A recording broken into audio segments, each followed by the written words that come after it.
AB news భారత్కి స్వాగతం. ఛానల్ని లైక్ చేసి మా యొక్క ఛానల్ని సబ్స్క్రైబ్ చేయడం మరిచిపోకండి. ఎప్పటికప్పుడు కొత్త వార్తలు మీకు నోటిఫికేషన్ రూపంలో పొందడానికి బెల్ బటన్పై క్లిక్ చేసి ఆల్ అనే ఆప్షన్ని సెలెక్ట్ చేసుకోండి.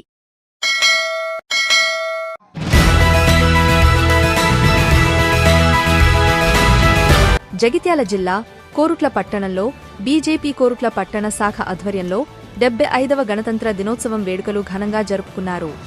జగిత్యాల జిల్లా కోరుట్ల పట్టణంలోని అతి పురాతనమైన శ్రీ వెంకటేశ్వర స్వామి ఆలయ ఆవరణలో బీజేపీ కోరుట్ల పట్టణ అధ్యక్షుడు భింగి వెంకటేష్ గారి ఆధ్వర్యంలో 75వ గణతంత్ర వేడుకలను జెండాను ఎగురవేసి జాతీయ గీతం పాడి వేడుకను ఘనంగా నిర్వహించారు.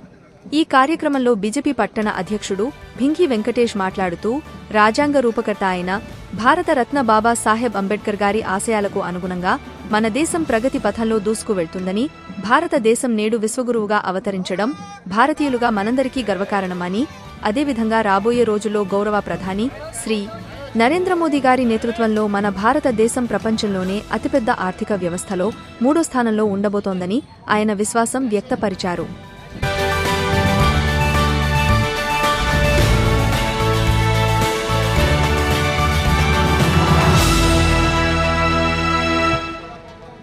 ఈ కార్యక్రమంలో బీజేపీ జిల్లా నాయకులు కస్తూరి లక్ష్మీనారాయణ, పీసరి నర్సయ్య, జక్కుల జగదీశ్వర్, సుధావేణి మహేష్, ఇందురి తిరుమలవాసు, కౌన్సిలర్ పెండెం గణేష్, కలాలా సాయిచంద్, చెట్లపెల్లి సాగర్, కమట ముధాయ్, ఉరుమల్ల నరేష్, గోనెల రాజాశేఖర్, పట్టణ పదాధికారులు, శక్తి కేంద్ర ఇన్ఛార్జీలు, బూత్ అధ్యక్షులు, సీనియర్ నాయకులు రాచముడుగు శ్రీనివాసరావు, ఆకుల రంజిత్, బండారు వెంకటి, ముల్క ఆంజనేయులు, ఒళ్ళోజీ నాగేష్, కృష్ణ, నీలి గాయత్రి, చింతకింది గోపాల్, గడ్డం రాజాశేఖర్, గిన్నెల అశోక్, చాంద్ పాషా, దామా శ్రావణ్, జక్కుల ప్రవీణ్, బిళ్ల రవి, సంకు రమేష్, ధమ్మా సంతోష్, గుండేటి సాయికుమార్, సంజీవ్, వాసాల నవీన్, వివిధ మోర్చల నాయకులు మరియు బీజేపీ, బీజేవైఎం నాయకులు పెద్ద ఎత్తున పాల్గొన్నారు.